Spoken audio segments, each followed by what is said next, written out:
suivre sur votre chaîne, la première chaîne YouTube à travers le monde, Télé Tchangou. Tous en émission Nabino Bolingara Mingi entretien lelo et ambi pour Nabino Baudouin Nzo Etundu Yamba Azali, président. Il y a mouvement Babengi, mouvement d'action pour l'amélioration de la situation sociale et économique MAS. Azapé, licencié en sciences économiques, orientation économie internationale et monétaire à l'université à Kinshasa, chercheur et doctorant en finances publiques à l'université protestante au Congo, ancien conseiller chargé des questions économiques, financières et de la bonne gouvernance au Sénat où il a démissionné. Ça va faire bientôt 2 ans. Pourquoi a démissionné au Sénat alors que Bamsouba Olinga Kutuba ke okota kuna obasala musala na mboko obino boyebi musala ezala raté akoyebisa biso pourquoi a démissionné kuna tokoyeba pona nini MAS il y a quelques jours basali matinée citoyenne au ezala habitude na Congo basali yango mais bazo proposer transition tango toza à quelques jours ya ba élection bande ko penda bazali ko mituna pona nini loko nini bomba mina sima na bango kuna ndeto ko kundola yango penza na invité na biso lelo azali président ya MAS Baudouin Nzo Etundu Yamba tokolobela processus électoral problématique ya machine à voter ba emisusu bazo boya le kambo etali machine à voter ba misusu bazali ko linga yango soki ya solo senya lobito kendeka na élection modèle bango ba lo ba transition position na bango ekozala nde nini nani abatami na sima Baudouin Nzo wazali kosenga transition potoka ba multinational to banani bandeko tokokundola yango penza na invité na biso lelo yo tokolobela pe moi moke apesa biso commentaire na ye pona lolenge opposition zali kokenda ba élection de manière ya kokabwana balobaki mikolele kaka ke balingi bakende elongo même solo ebetami na Genève et pandi bango baké molongo mibale apesa biso point de vue na yango wana botika la connecter pour bozo ba précision penza na ba interrogation nyonso na otiko ebisa bino mituna nyonso oyo tokoko tuna invité na biso lelo azali président ya MAS mouvement d'action pour l'amélioration de la situation sociale et économique Baudouin Nzo Etundu Yamba. Restez connectés. Baudouin Nzo Etundu Yamba. Mbote. Mbote, Maman Gloire. To yambi on a émission na biso entretien na Télé Tchangou. Mais ayambo bandeko fo bayeba na otiko présenter yo awane bandeli. Ozalaka ancien conseiller chargé des questions économiques, financières et de la bonne gouvernance na Sénat. Yo démissionné. Ba Congolais ba démissionner raté hein, mais au démissionner là ni. Merci mingi maman na ningo yambinga na émission na yo entretien. Mais yambona ko mana mutuno tuningai bandeko bakolanda biso bayeba que MAS ezali na mokuse na mulai ezali mouvement d'action pour l'amélioration de la situation sociale et économique.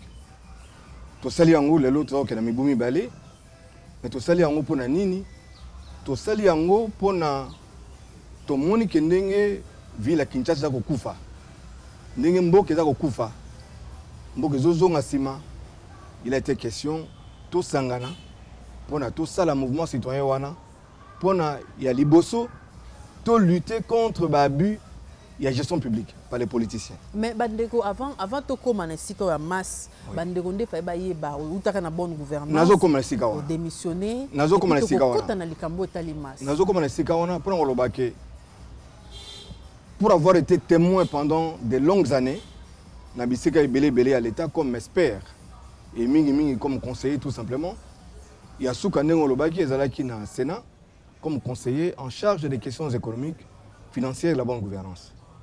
Tango to salbamboule belé to comité na 2011 ba sali révision à constitution longo na tour mi balé comme na tour moko to ke na ba élection et bendi deux présidents de la République moko a prêté serment na palais de la nation moko a prêté serment na limité pa na ye zali Nkondo Etienne Tshisekedi wa Mulumba na moni ke mboka zo ke na ninga mindondo et malgré rôle en tant que conseiller je me suis dit qu'il était temps na longwa pour lutter effectivement contre l'abus dont moi-même j'ai été témoin durant des années comme je l'ai dit.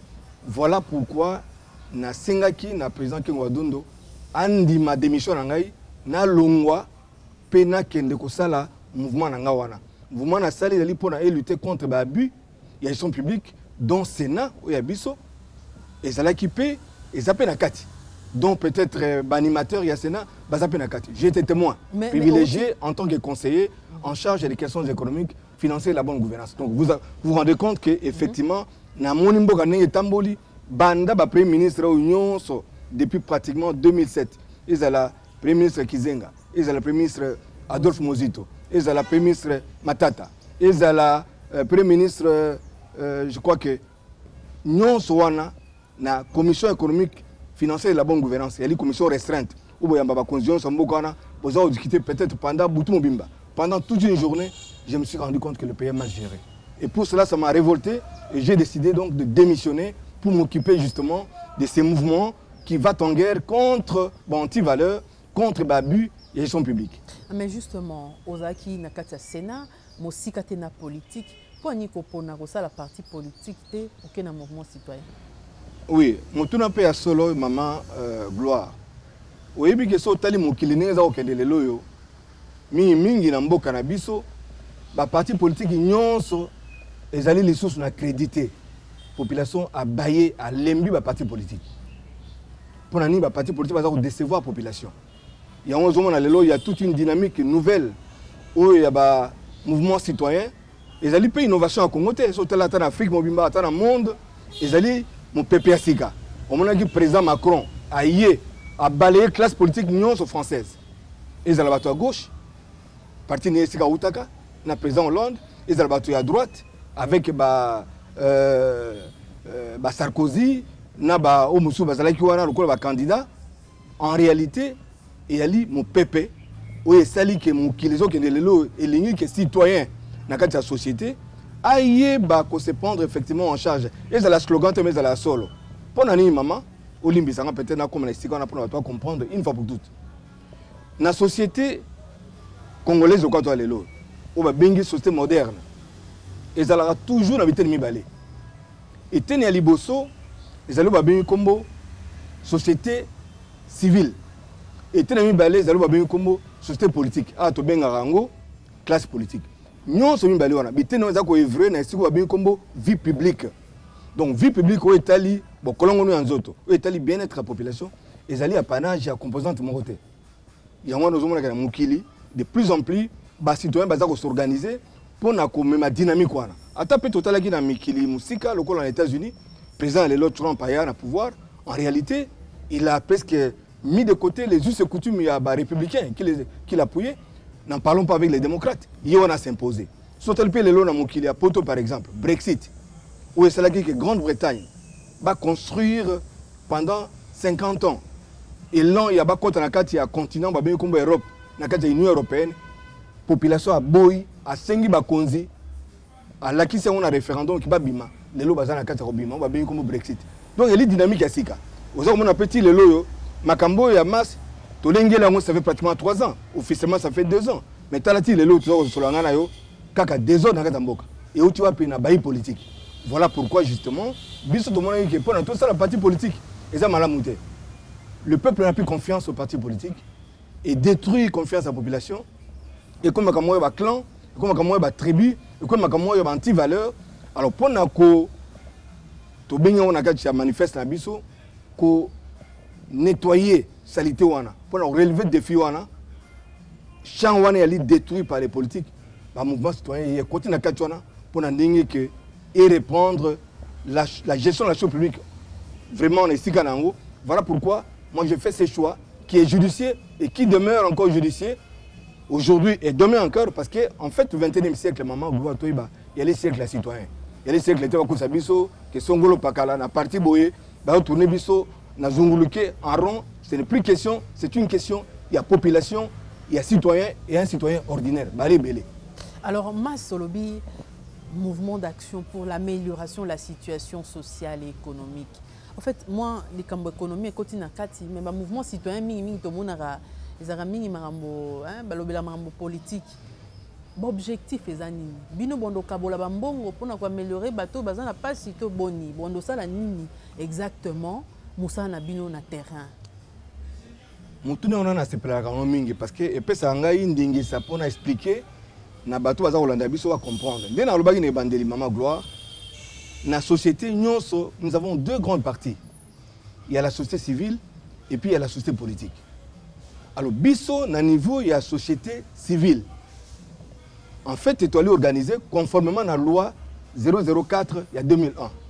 Vous avez organisé par ASBEL, Association sans but lucratif. Vous avez organisé par ONG, organisation non gouvernementale. Vous avez organisé bongo par établissement d'utilité publique. Et puis, vous avez organisé un parti politique. Alors, si vous avez bien action na biso, tu as différent na baninga politique, ou bien baninga un mouvement citoyen bali beaucoup plus de tendance à politique pour nini. Pour na biso to lingi to interpeller ba dirigeants ya mboka. O baza o kamba biso. Ezala niveau ya ngumbane to ba commune ou be territoire, ezala sur le plan national, mais to interpeller bango de manière objective. Et comment? Donc expliquer yo. Biso base na biso ezali autobin combo ba indicateurs sociaux, économiques, environnementaux et politiques.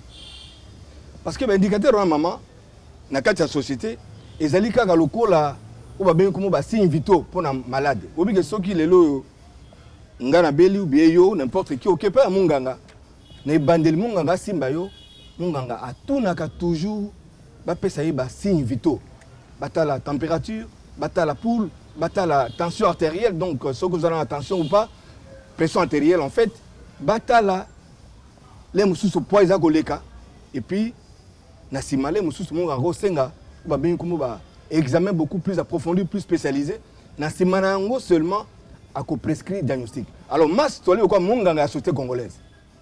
Parce que ba ko sabiso oh non to sali boy bonne gouvernance oh to sali boy mais biso to okende na indicateur wana. Tant qu'on a to indicateur wana, ils a la santé. Ils a l'indicateur ba bien comme éducation. Ils a l'indicateur ba bien comme criminalité urbaine ou insécurité. Indicateur ba comme richesse.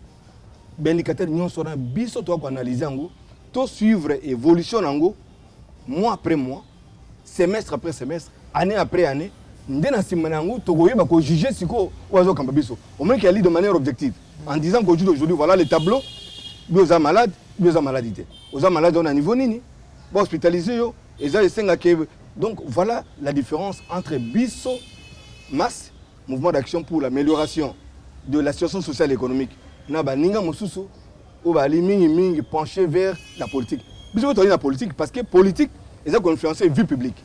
Alors biso nyo so to li acteur, il y a vie publique. Voilà pourquoi d'une manière ou d'une autre tozali na kachora mais nous avons nos to benga moyens d'action na biso qui sont en réalité ba indicateurs wana.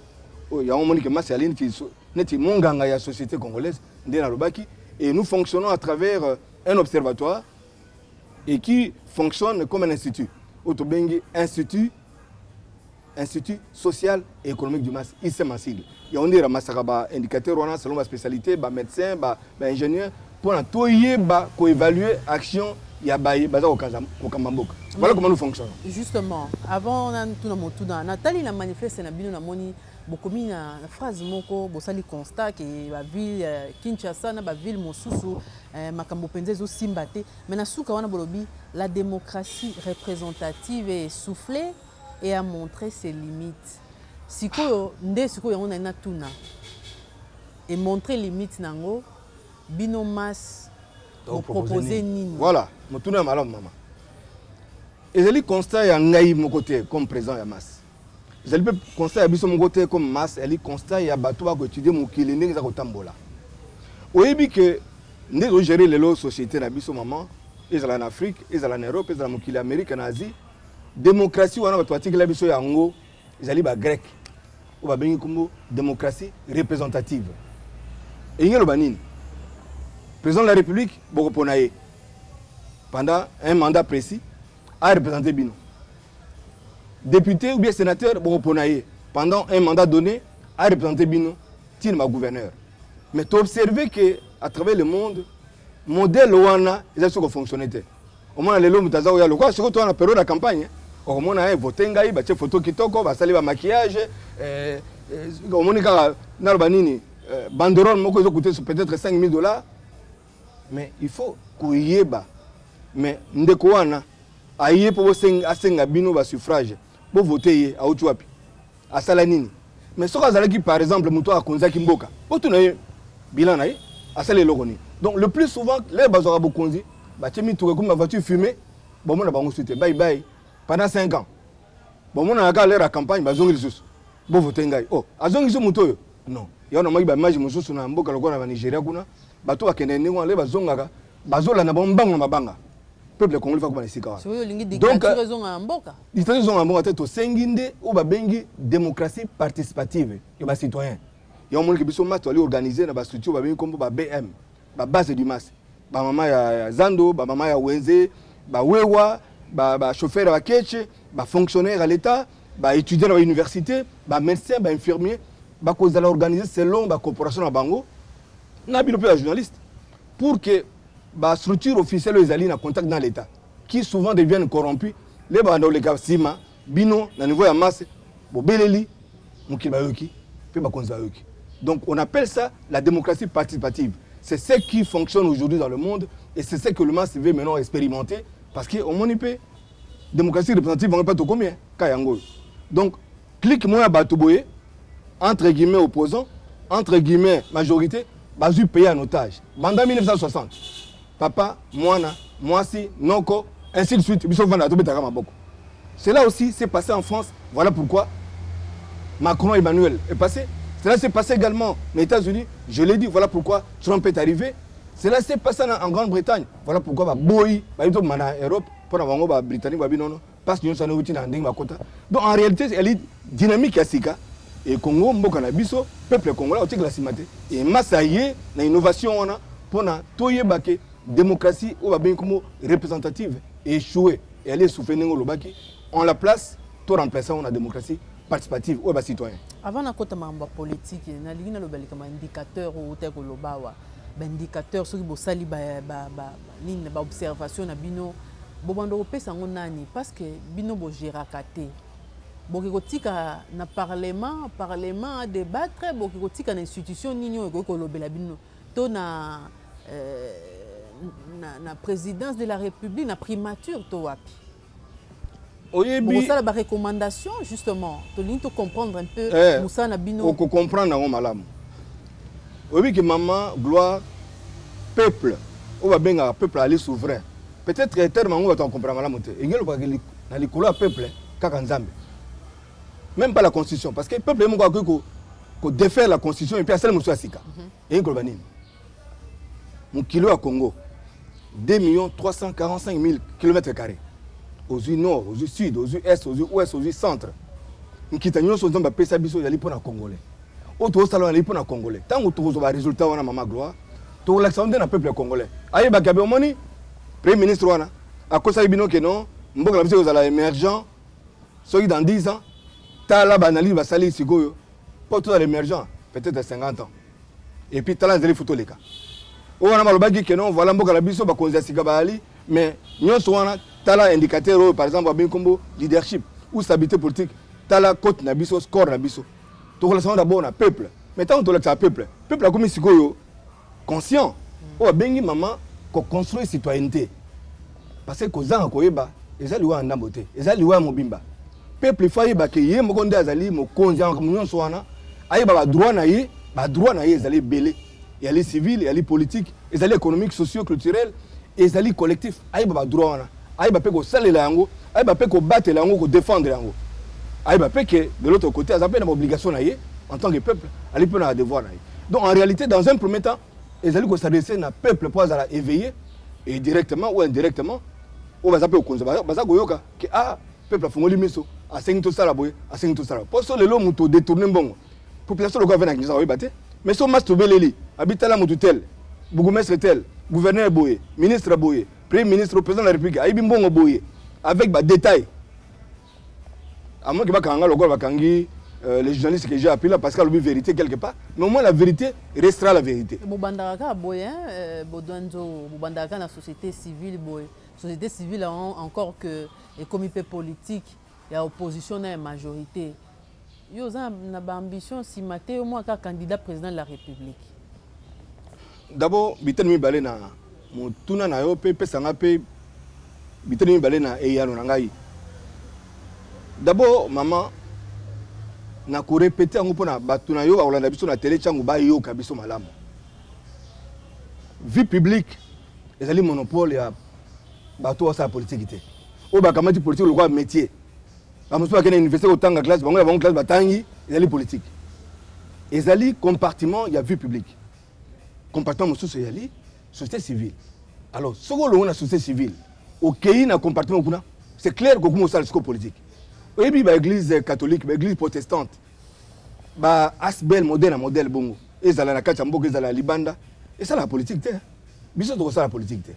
Donc le jour où Bodonzo a la pour ça la politique, mais en tout cas ils ont des populations, ils ont peut-être ba citoyens ba ko pousser ba baba mondeni ba ko s'organiser de manière souveraine pour que mukonzi ya masse ou bien mutu mususu muninga muso ya masse pona akende liboso na sika moko boye songolo ou bien na sika muso pakala président de la République, mais en réalité comme organisation d'abord toi à politique conformément à la loi na biso et toi transpartisan, c'est-à-dire que na kati ya masse nous avons des membres de partis politiques. En exception, il y a des responsables, à commencer par le premier d'entre eux, le président, mais le reste, il y a des membres affiliés. Il peut appartenir à n'importe quel parti. Voilà pourquoi nous disons transpartisan. Mais à Kokenekuna, on a combien de masse. Mais à Kokenekuna, on a l'élipé, on a canissipé, la culture, il y a masse. C'est-à-dire une grande citoyenneté, une grande responsabilité. Voilà ce qui manque tant dans le Congolais. Il y a un biso toye pour tout côté cette citoyenneté, pour tout construire ensemble, pour au bazar au konzabiso, ba konzabiso bon yamate. Ba ba que peuple azali mo osiko. Tozali liboso expert ya makambo tali économie. Mais bolobi pe bosala ba indicateur économique mingi socio-économique wana. Mais kala mingi te abauti ko bimisa liste moko Congo eza pena na suka penza ya indice soki émergence africaine. Comment bino bo juger qui classement wana? Est-ce que c'est vrai que Bazan a raison de classer Congo dans la fourchette wana? Merci mille maman. Je vois à quoi vous faites allusion. Parce qu'en fait, quand vous parlez de cet index-là, les alliés index, un index de l'émergence africaine. Les alliés index, va créer, va élaborer, va confectionner, va chercher un groupe, va chercher un africain. Attends, Congolais, moi, dans la quantité. Paya et puis africain na kati mais bazali basé na Montréal na Canada bango basali index wana pona nini olobi ke na ali économiste expert c'est vrai parce que généralement biso économiste tozalaka mingi basé na ba indicateur quantitatif les produit intérieur brut mais ba indicateur quantitatif wana maman gloire et pesaka idée pensée sur la manière dont le pays se transforme profondément. Voilà pourquoi ba ninga wana ba chercheur wana ba bengi si ba dimension mosusu ou ba bengi ba paramètre macroéconomique qualitatif pour na ba élaborer ou ba bengi index wana. Ils allaient en fait index. Mais en tant qu'index ba sali yango etali 4 parties ya vie ya bomoto ya mboka moko moko et ba sali yango pour na 54 états. Afrique na biso to na 54 pays. Ba sali yango pour na état nyon sur Afrique. Ba tikata mo côté. Ba bandeka en 2016, ba clôturer en 2017, ba rendre yango public officiellement na e bandeli ambulo yo na ba mois de mars. Mais maman, proclamation nous va na Benga. Sur 54 états, Congo ya biso ya ngai na yo toali 43e état. 43e état. Na sima biso kaka 11 pays. Kuna bazui élément à liboso, babé on comme gouvernance politique. Élément ibalé gouvernance économique. Yami ça babé en développement humain na o mo so babé en société. Maman, au état développement ou babé comme gouvernement gouvernance plutôt politique. Ezali mo mingi. État nini kuna. Ezala moi quelques indicateurs et ali à peu près motoba. Ba principaux nous allons lokola ou va bien comme stabilité il y a démocratie Congo banda 68 lelo selon bandeko wana 0%. Bako sabisote o to Pakistan City to celle élection en 2006 to celle élection en 2011 stabilité démocratique o ba lobby stabilité wana démocratique ya onde ali base pour la soutenabilité c'est-à-dire pour le développement et umela et kende ko bambula na mbula ya imbale ya leadership c'est-à-dire qualité ya bato ba yo kamamboka kuna mama na ngai Tu es à combien? À peu près 25%. Il y a mis ça, tu as dit, intégrité, il y a fonction publique dans biso. Mawami, yo moko yebi. Ba fonctionner qui m'a un papier dans sans été pour n'a pas bettre ba cacher ba mbongo na bona ndenge na bango. Yo moko yebi na kolobate. Corruption, awa okaki monsieur Luzolo Bambi qui est le conseil spécial, il y a président sortant Kabila en matière il y a corruption, détournement de fonds. À lobby Kemboka na biso et perdaka 15 milliards de dollars. Maintenant na mitu na yepe grand juriste boy. Pemeni na président de la République wa uti kobima. Ba moni que 15 milliards e bunga kambula na mbula. Ekende kopi. Na mabenga bato. Na poche bato. Bakanga bato ngote. Mais bango na bango te bayebani. Na okata mutu bakanga te. Bakanga ta mutu ngote. Bayebani bango na bango. Mais ce qui est grave c'est que à loba ki yango na conférence moko munene ya Transparency International où est tellement que ma corruption dans le monde à reconnaître yango 15 milliards de dollars. Donc kuna mo été. Monsieur Sali ou ba bien comme appareil sécuritaire. Ya bisonde ko boma. Aner olobate. Kwa na zoloba les robima les mzoka ko bakangi président. Nyon sona bakamba chango pona ou ba bien comme indice ya gouvernance politique na loba ki yango 30%. Mama bon to consona gouvernance économique. Ngape économiste, isenga na soni. Pour baninga ba konzi mboka wa o macroéconomie, o émergence, loko tellement on peut comme ka bongo. Kuna bandeko ba chercheur wana bazana bango ba congolais te bazana makaba biso wate o non asala ki be pas contre tel non non non. Ba lobby Congo na biso gouvernance économique 25%. Kuna Italie Italie kuna par exemple wa be comme infrastructure, Italie kuna wa be comme climat des affaires, produit intérieur brut, Italie kuna makambo wa bengi intégration régionale. Intégration régionale maman. C'est-à-dire que ngana okanga solo ya solo balobana biso avant 1960 maman gloire. Au Kolongo na VW na Kinshasa, VW na volant, au komiti na Bukavu. Et comme d'autres les lots. VW le quoi ba kecha lelo, mituka c'est bongo. Mboke ki wapi. Intégration régionale. Parce qu'il faut tout connecter ma province union soana. Na balabala pour tout cimenter pour unité nationale. Zéro. Ce qui fait que composante on a wabe kombo gouvernance économique 25%. Composante wabe kombo société, c'est-à-dire qu'on a accès na makambo ya mai ya komela, eau potable, électricité, kuna passe na passe. Kuna pe on a indice, nous wabe kombo indice ya Guinée. Guinée ali un italien, ali statisticien moko boye, asaka indice na wana pa yé bana mboka. Mbongo batu baza ko yiba ko lia ba moko par rapport à l'ensemble de la population. Kuna pe sous passe na passe. Globalement maman, na ke musikate composante nyonso wana biso va marquer na biso na Congo rouge na rouge. Tout ça qui peut dans d'autres, on a étudié RDC ça. a vu combien de pourcents? Pardon? RDC. RDC? RDC a eu je crois 37%. Ali 43e place. 43e rang sur 54 États. Alors, Bozolanda biso na télé Tchango, to yambi pona bino président Yamas, mouvement d'action pour l'amélioration de la situation sociale et économique, Bodouanzo Etundu et Yamba. Aouti ko sala matinée politique, matinée citoyenne, parce que vous tombez ça la matinée politique. Je vous comprends. Oui, je vous comprends. Matinée citoyenne, en tout cas peut-être une première. Et Salami Awa. Mais Temenayo, vous plaidez pour la transition.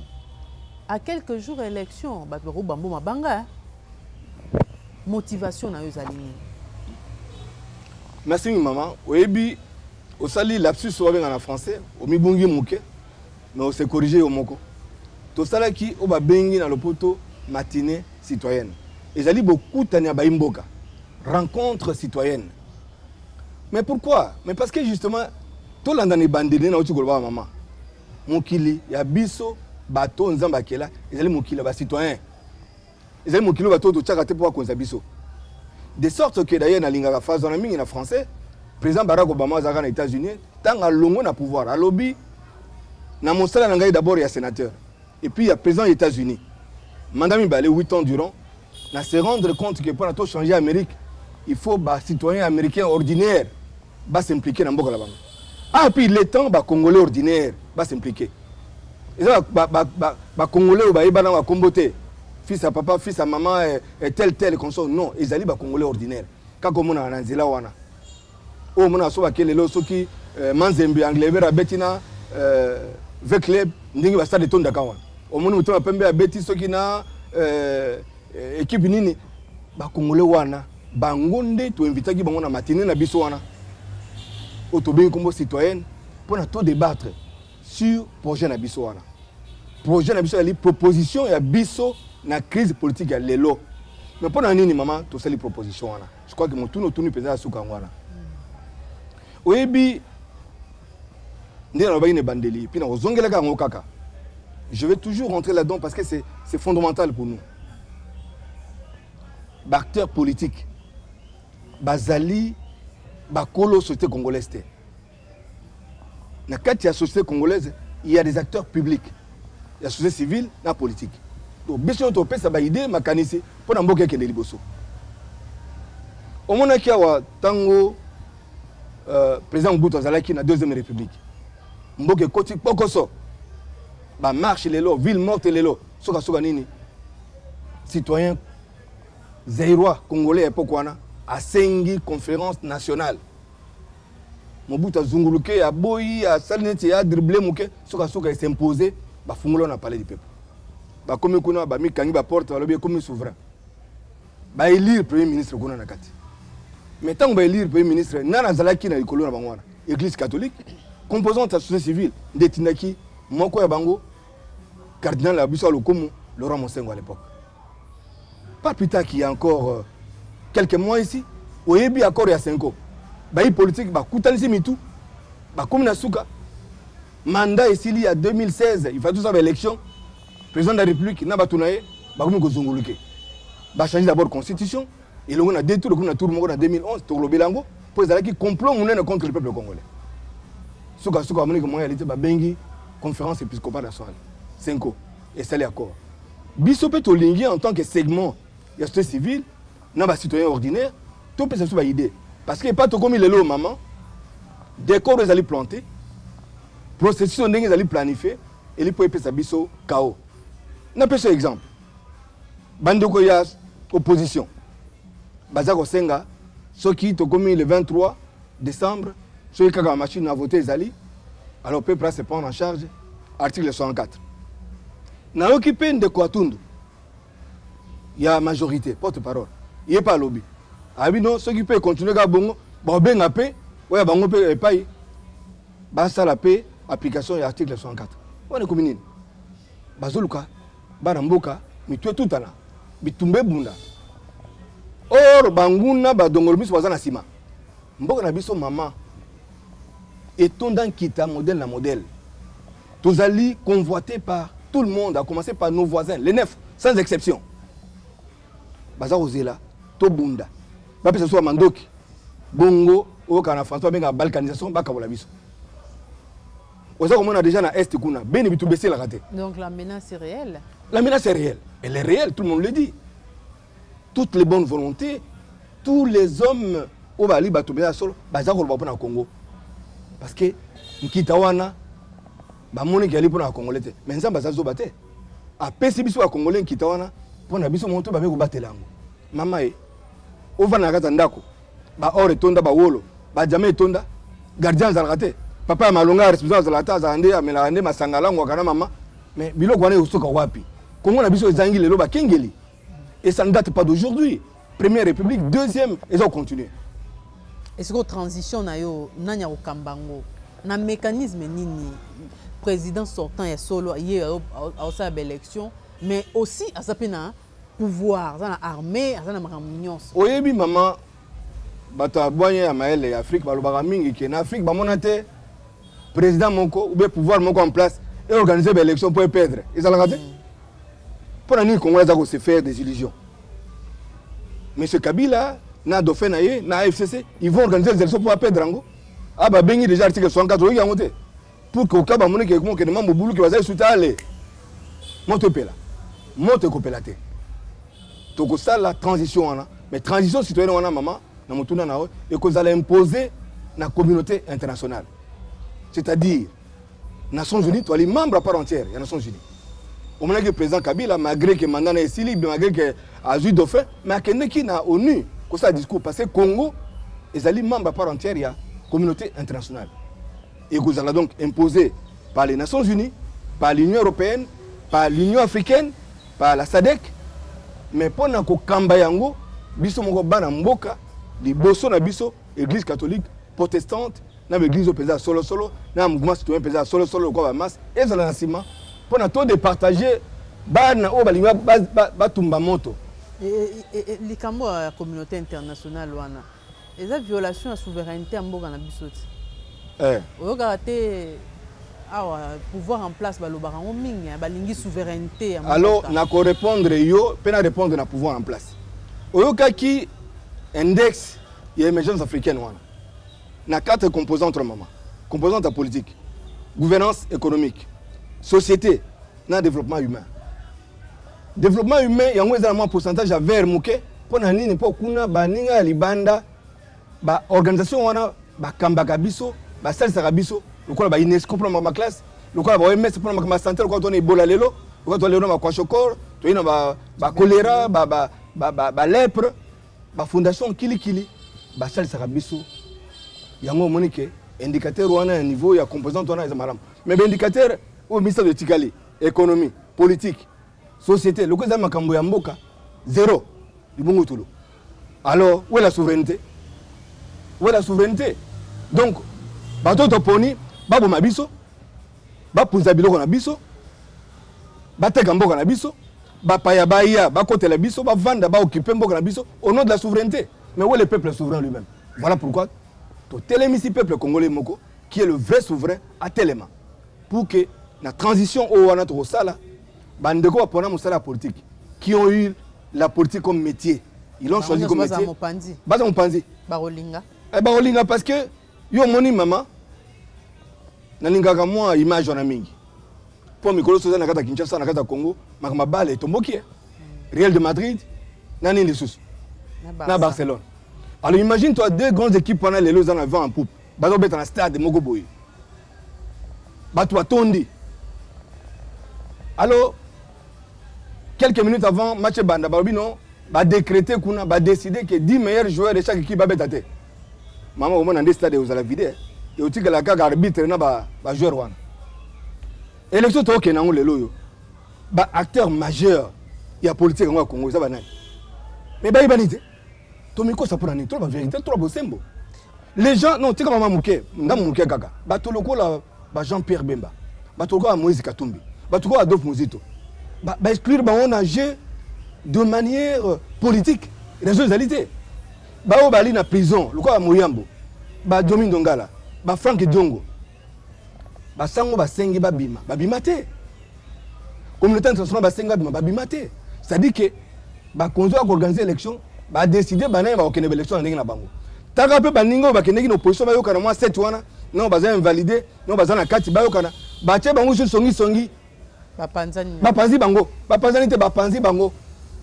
Ba panzi bango na dongolo miso. Ba panzi bango na pouvoir à Kinshasa.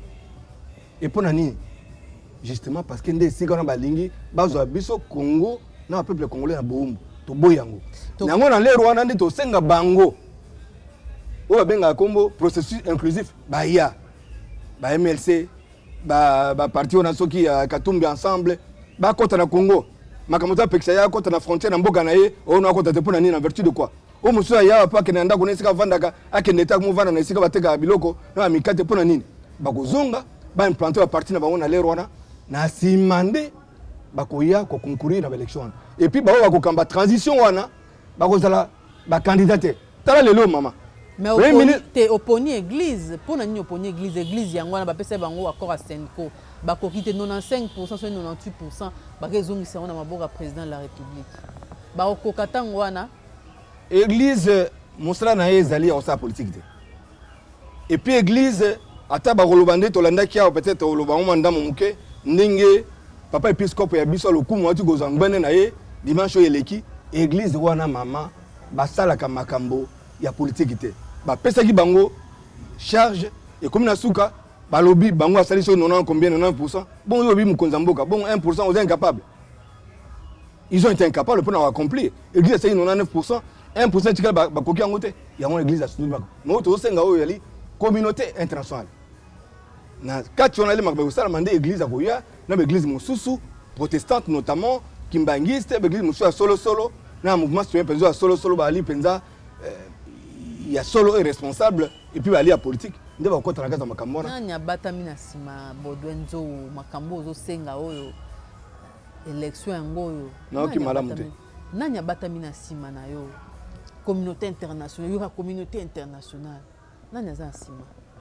Motuna wana bino bato ba journaliste botuna yango mingi me nga azalaka na yano kaka moko elongo ezali boye nani abatami na nsima ya peuple congolais mpo na nini nzambe akamata bilo nyonso ondira alala ipongi asopela na kati ya Congo na kati ya Centre Afrique sikoyo bato mosusu babiteni bipai na bipai babituna qui est derrière le peuple congolais? Réponse à Annie, kaka nzambe. Qui est derrière Baudouin Nzou Etundu? C'est Dieu, c'est le peuple congolais parce qu'il y a l'imboka na ye. Tolingite tricherie za kosala bana 1960 bato mosusu ba mitie lokola bango bali ba toto ponaka ba héritier ya mboka na biso ba konza biso mais ba osala biso na ndenge ya mabe et kuna ozomona penali immoralité, médiocrité. Alors peuple moko akamata tout en charge parce que vous allez maman ndenge ozala kata ndako na yo ozana bana oyo moko boti mama mwana oyo boko mulayi bapesaka ya simba kesi te mwana oyo bika mwa classe kendeki ndambo ekene musika te bapesaka ye responsabilité misa bataloba te mpona nini sikoyo mpona bato okonza biso ekolo ezala eloko mwa n'importe qui. Voilà pourquoi les Congolais avec raison alobaka politique ya musala mabe ya musala ya lokuta parce que l'exemplaire, le modèle ce sont des gens ordinaires. Ce sont des...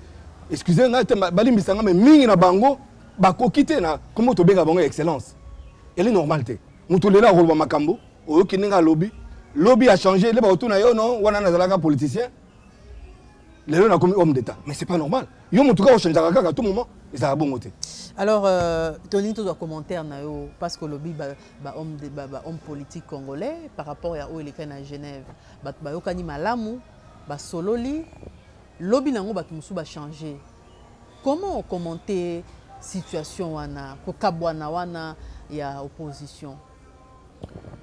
Maman, commentaire nango est simple. Nyonso le cardinal Laurent Monsengo. Oh, lelo aoti kotika fonctionnaire archevêque à Kinshasa métropolitain a payé na monseigneur Fridolin Ambongo Besungu. Aloba li komo muto oui aloba mingi te ya ali exégèse c'est-à-dire muto yo so alobi moko bemi balé za na tina ba médiocre. Notre plus exemple la banate. Yo mano yebi ke na misa bato mo français les andambo ndambo o ministère na misa bataloba. Voilà ce que représente notre classe politique. Comment vous pouvez expliquer que le peuple a tiré le thème? Bango Sambo 7, Bakutana, Basel et l'eau applaudi, et puis l'homme n'a tongo, même pas 24 heures, Bamoussous va réunir la signature dans Bango. Et c'est le bateau en passé. Mais sur les commentaires, il y a Baninga, Nalibanda, parce que nous ne sommes pas seuls. Dans les commentaires, il y a Jean-Baptiste Plaka, il y a RFI, la chronique, il y a Abezam Maraming pour la Congo. Mais on dirait que mon pays change d'arrêter. J'étais encore en train de commencer ma vie active. N'allais représenter Mobutu.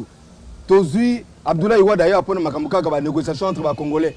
Accueilli la déception lobby non, il n'y a pas de clôture politique au Congo.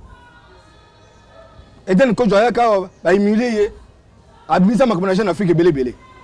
Ba sango ba kende ba sa makambo, ti lelo bo monde ba ngoko zoba. Mais en fait tout ce monde là ba zoba te. Classe politique besoin de ba zoba. Mais peuple congolais a zoba te. Polémique.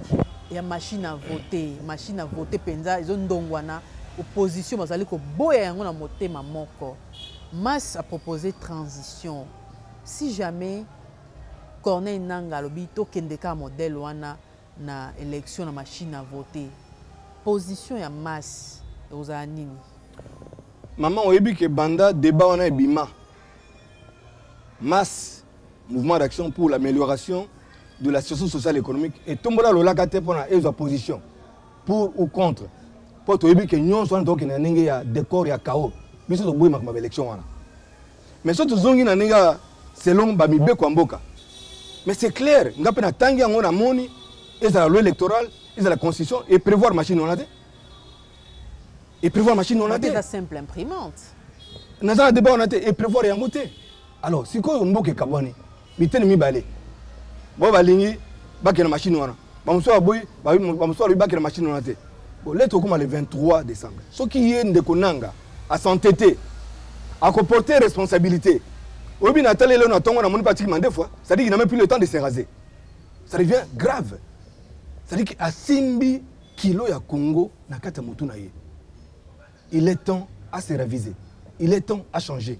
Au cas qui peut. À changer à quelques jours, Babi impression c'est à 3 mois. Il n'est jamais trop tard. Babi impression bulletin 3 mois. Il n'est jamais trop tard pour mieux faire maman. Ce qui a changé en côté, il y a apporté responsabilité. Moi, biso to lingi responsabilité na pays apporter en côté pas d'aller moi mboka parce qu'à porter en c'est vrai. Mais soka soka ni. En 2006. Malheureusement la salaka des autres. Mais la salaka ni. Il est mort de sa propre mort. 2011, Ngouemou nous a tué des ordres. 2 prestations de serment. Il est vivant, il continue encore à rigoler. Mais ce qui est des ordres, on a anticipé. To senga na Baimboka, le citoyen congolais, na aide ya Baninga, il y a l'Ibanda, communauté internationale, il y a l'Union européenne, il y a l'Union africaine, il y a SADC, Basali Sabiso, pour imposer maman transition. Et puis en Afrique, c'est ça déjà la République centrafricaine, dernièrement. Pourquoi pas Islam au Congo? Tous les Lambo qui Koufa, ils ont balkanisé, et quand ils ont le Congo Soudan, 2 parties. C'est ce que les autres veulent. Mais nous, on ne veut pas arriver là-bas.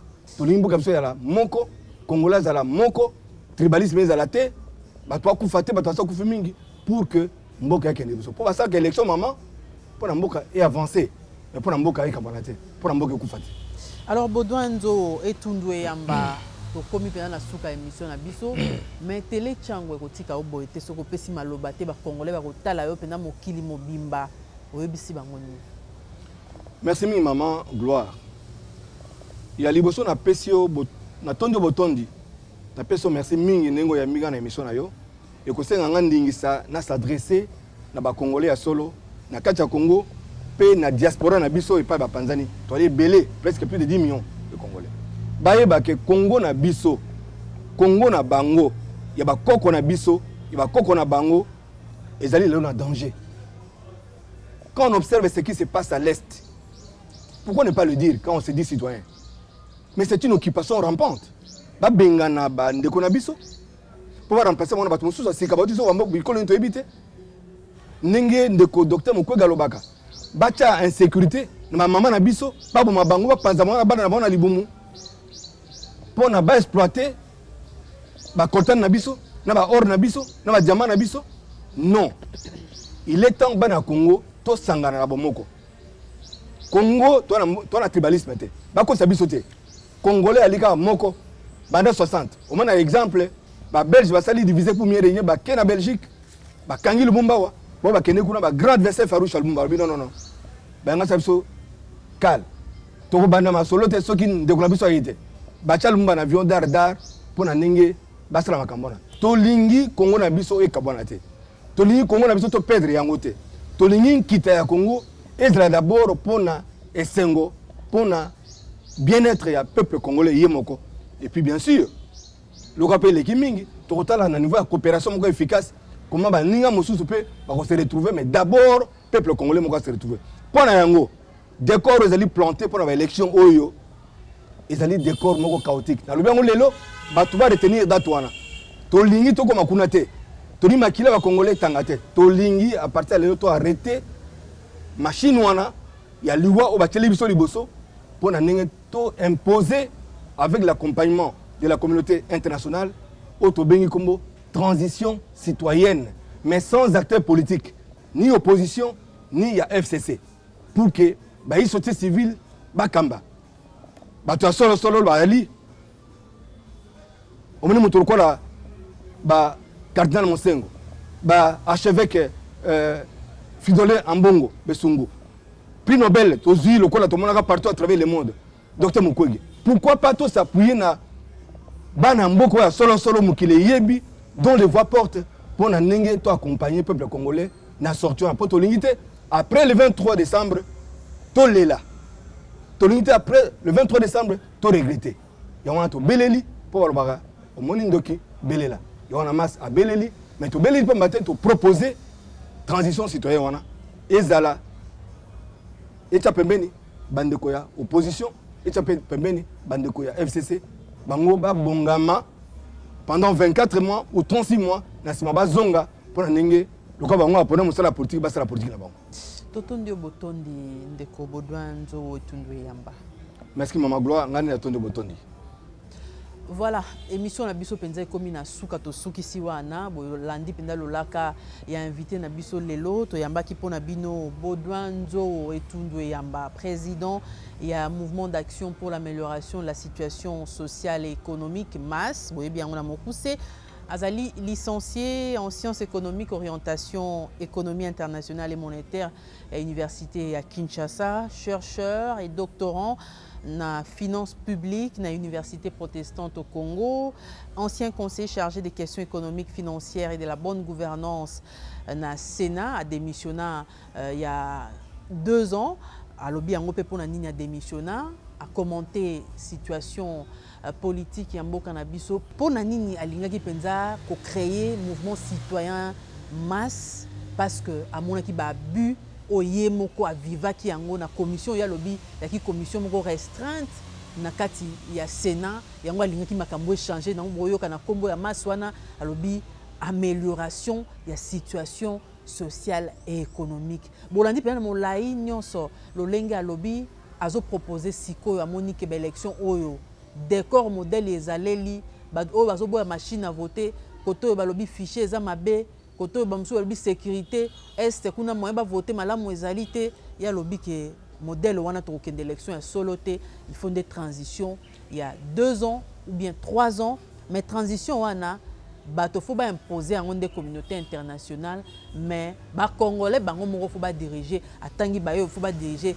cardinal Mosengo ou bien te archevêque à Kinshasa le nouveau nani Fridolin Ambongo topé le prix Nobel de la paix Denis Mukwege bazaba oyo ba pesi penza mongongo na bango yokani penza mokili mobimba ba o anande selon Baudouin Nzo invité na biso lelo alors ba koki ko kamba mboka na biso penza na limemia tito sala ya solo élection ya malonga oyo komima Congo na émergence bandeko nyonso balukaka awa na mboka na biso en tout cas penza to sepeli mingi na ndenge bolandi biso na molai bo bandela kolanda biso na Télé Tchango, la première chaîne YouTube à travers le monde, topé na www.telechango.com. Boutique à la connecter pour l'information. Merci beaucoup.